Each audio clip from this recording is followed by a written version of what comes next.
Mama. I'm Courtney Cecil, proud mom of two boys and an organizational culture and behavior change executive. And I'm a believer in building a movement to help the burned out, overwhelmed working moms reclaim their control and free time so that they can confidently remain in the workforce without losing the sanity or themselves. Now, let's get started. Hey, y'all. Welcome back to another snack sized episode of the Life Management System. I'm your host, Courtney Cecil, and today I am excited to talk to you about how you can get clarity on what your career path needs to look like based on being super clear about what you're trying to create in life. So, let me take a step back and talk to you about what inspired this episode.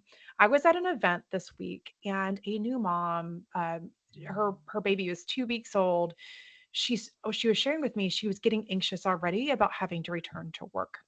And I asked her, you know how you get really clear on it is understanding what your priorities are. And she said, oh, I already know what my priorities are. It's definitely family.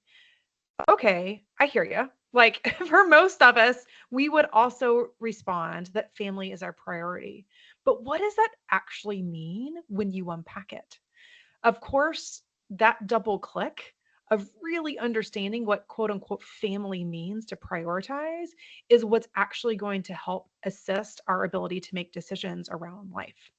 Because as I talk about a lot, your values guide your decisions. And as it relates to your career, it should guide the type of work you do and where you work. So, I want to talk about unpacking what that means as it relates to your career specifically. Okay. And while I do believe that much of what I'm saying, the same type of thinking should apply regardless of what stage of your career you're in or what your family situation is like. This podcast as a whole, the Life Management System, is created specifically with working moms in mind. So I'm going to pull off those examples. And again, what I share should be relevant to you regardless of what your circumstances might look like. Okay. So let's start though with something that is very squarely a working mom problem. And that is understanding whether you want to be the one to fully raise your kids or if you would like to employ the help of an army. So that might mean, are you going to be the one that stays at home in the early years?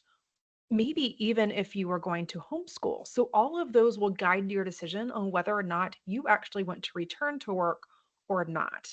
And I will share a little bit about some of my own personal experience in thinking here, for no other reason, not to influence you. These are my values and my personal expectations for my own life, but I share them with you to inspire your own type of thinking and to give you a point of view on how I bring some of these concepts to life.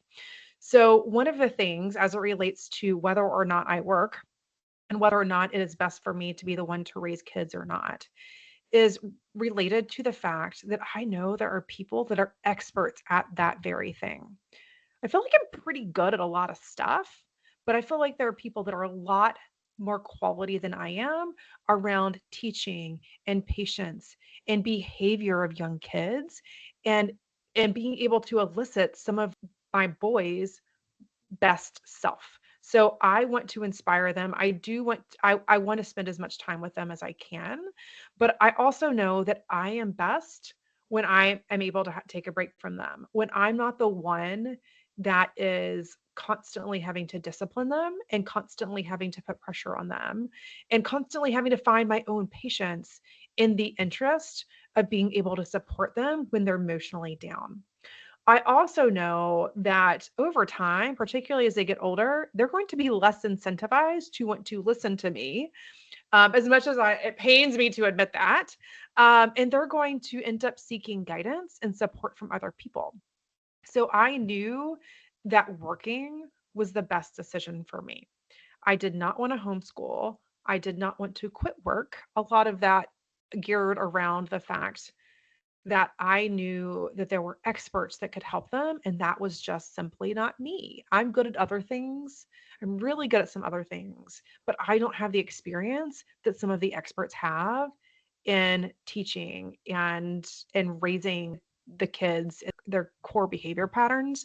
And I also know is I personally thought that my boys would thrive and learn to be socially engaged by being surrounded with other kids. So I knew that decision is what suited my family the best. Okay, now when you unpack your actual career, once you've made the decision on whether or not you want to stay in a career or not, one of the things to think about is how present you would like to be. And before I get into this and unpack all the different variables, I want to say you'll probably want elements of a lot of this stuff. And you need to think about your career and the options you have as a pie. And some of those pie slices are going to be a lot bigger than others. Some of them might not even be variables for you. So as I unpack these variables, think about how big of a slice of pie you prioritize that one thing. So one was how present you want to be. Like a true 9 to 5 is really hard to find in most hourly roles. But when you're contracting and you're charging by the hour, that allows you sometimes to be more constrictive with your time. So if you think about, wow, I never want to miss a dinner around the dinner table. I never want to miss a baseball game. I want to be super fully engaged at bedtime. Those decisions are much, much, much easier to support when you are in hourly roles where you either clock in and you clock out, and then when you're on, and when you're off. But again, true 9 to 5s are very hard to find in salary type roles. The next is around flexibility. Do you want to be there for the big moments, or do you want to be able to get work done and then get life done? So, if you're looking for flexibility to be able to be there in the moment, I would consider things like a geographically dispersed team. So that way, my whole team's not sitting together. Because if my whole team's not sitting together, I'm not going to feel that pressure to be in the office all the time.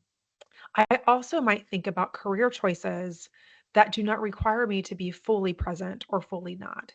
So, as an example, I started out in manufacturing.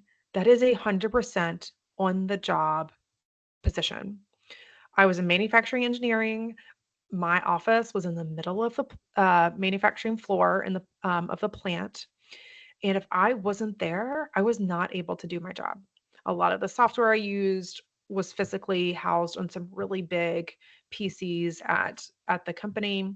The people that I supported, the union workers were all on the line. I really needed to be there. So that inspired me coming out of that job that hey, that doesn't fit me, and I'll talk more about that in a bit. But think about other career options. As an example, I know a lot of listeners are nurses. There are some nursing roles, probably the more stimulating roles, that are job on site. You need to physically be there in order to be um, present for a hands-on type or nursing role.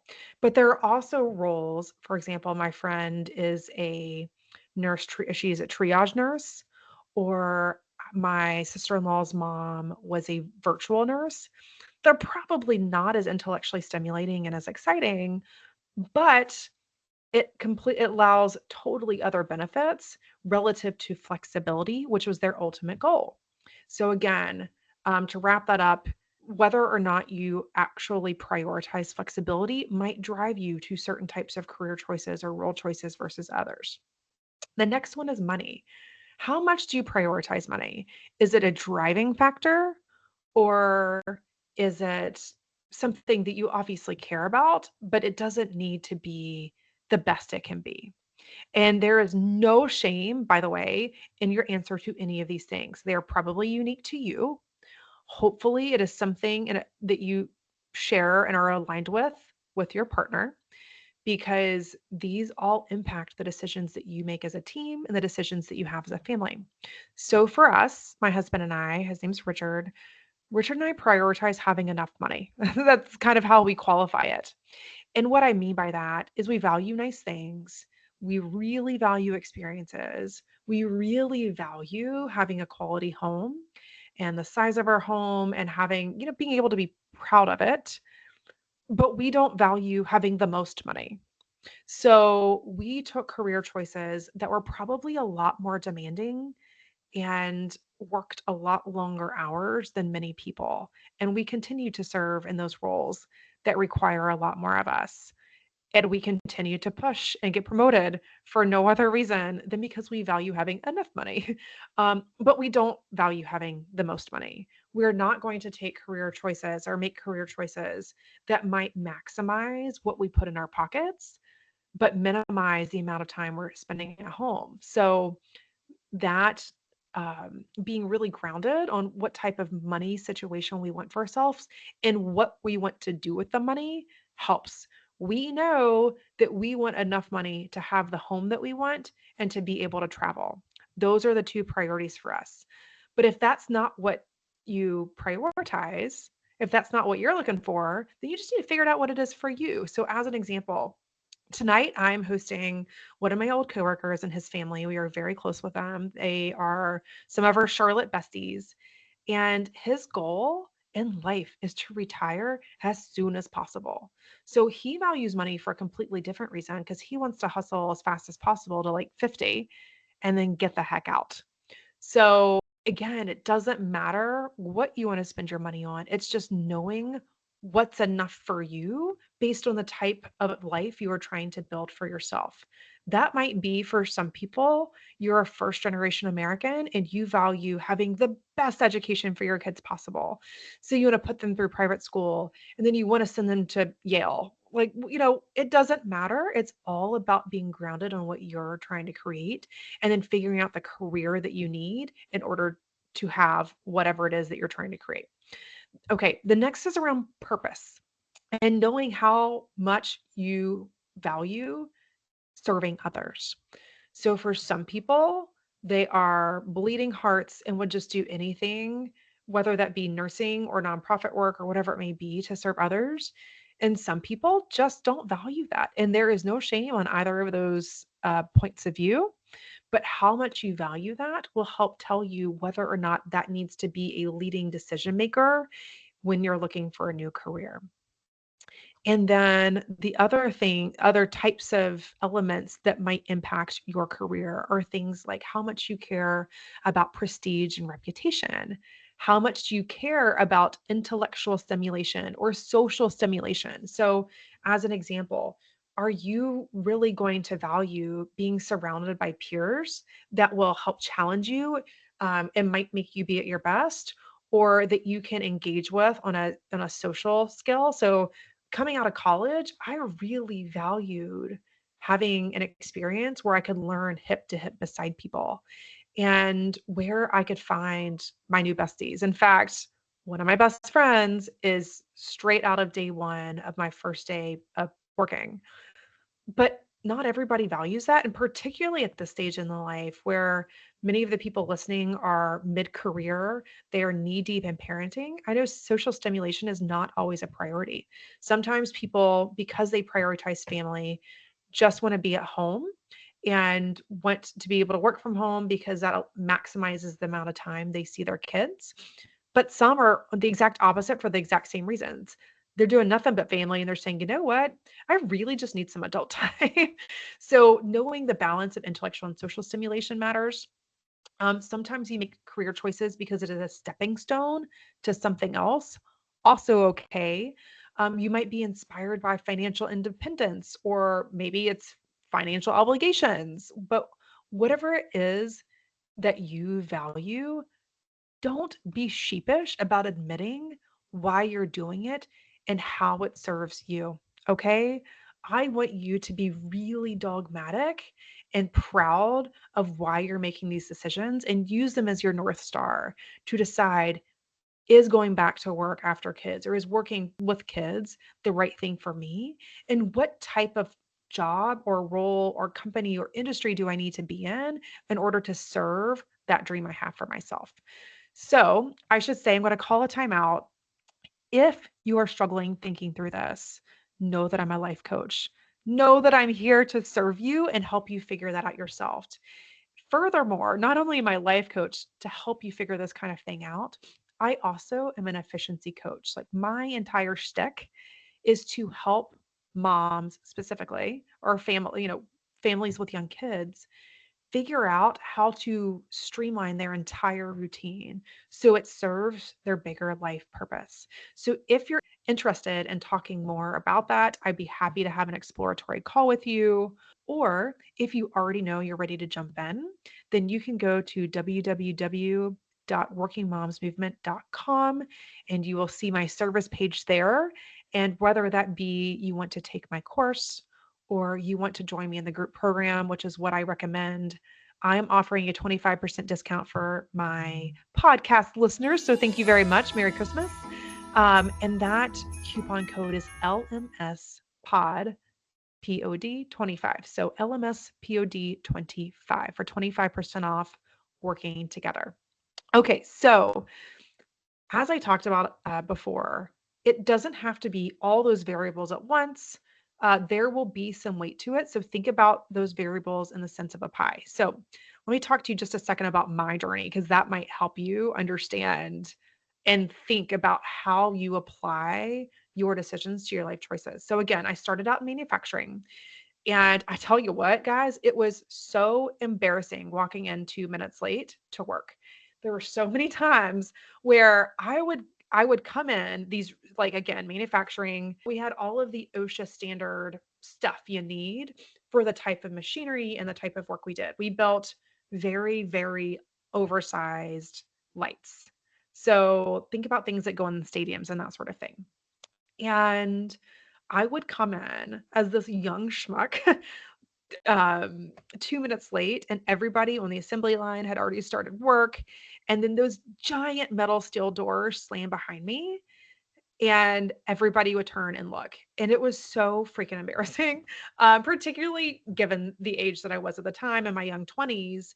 But you know what it did for me? It told me this is not the life I want. Knowing that I want to have kids, I cannot deal with this level of inflexibility. Now, the work itself was actually really, really fun. If it was up to me, I would probably have stayed in manufacturing if my only goal was intellectual stimulation because it's like a puzzle. I have this assembly line puzzle and I get to unpack it and move around pieces to make things better and faster. So I love that, but I knew that that did not serve my future life. So then I went into consulting because I knew consulting would have a lot of flexibility, would sharpen the saw of my skills, and would give me quite sufficient pay to do what it is I wanted and build the life I wanted. So I did that for a while. And then I transitioned into a corporate role. And I loved corporate.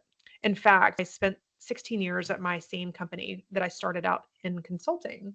And I loved the corporate world there. And I feel like from a fulfilling work perspective, that was it. Like that was a sweet spot. But guess what? I worked like a freaking dog. My hours were still what they were when I was in consulting. Now, the difference is I had a little bit more control and heads up on what my schedule looked like and what I needed to be prepared to do. So there were fewer last minute changes, decisions, whatever it may be. But, I worked really long, hard hours, like a lot of, I would say 65 hours per week on average, but a lot of 60 to 80 hours in order to be able to hit that 65 hours a week average. So it was a lot. So now in the past year, I've decided to move on to a role that is still corporate, but it's in industry. And I will say the pay and the balance is fantastic.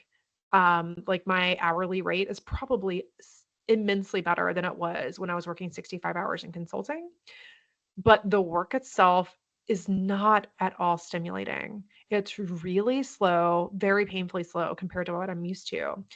But because I know where I am in life, because I'm trying to build this business, the Working Moms Movement, because I am trying to make sure I don't completely miss my kids, because I did miss a lot when I was in the consulting industry, I know that this is the right place for me. So hopefully this helps you understand that you don't need to feel trapped in having a career, and you certainly don't have to be trapped in the role that you're in now. There is a way, there's a role out there, I promise you, that can serve you in whatever it is you need at this stage in life, whether it be right now or to get the stepping stones in place for what you want soon. So I'm here to help you navigate that. Remember, friends, I will say this once, I will say it 20 million times. Knowing your values and reinforcing what those are will help you figure out what you need to prioritize. And then when you know what you prioritize, you know how to spend your time. You have a lot more clarity and confidence in making your decisions. So that's why we start with our values. It's why I talk about that a lot. So if you haven't already got my time wasters guide, I talk about the top 10 things, both so 5 at work and 5 at home, that you need to consider to make sure you are maximizing the time you have and you're stop wasting it. If you haven't gotten that, I will link it in the show notes, but you can get that access to that at www.workingmomsmovement.com/time-wasters. Okay, guys, I'm about to wrap this up, but remember, I'm a small business. I, one, am a small business. Small business is hard. To the degree that you can feel very generous for me in this holiday season, can you please pass this podcast, pass your favorite episode along to a friend, and then subscribe, rate, and review this podcast? That's what's going to help give me reach and be able to help even more moms. But until next time, friends, if nobody has told you lately, you're doing a great job. You've got this, Mama.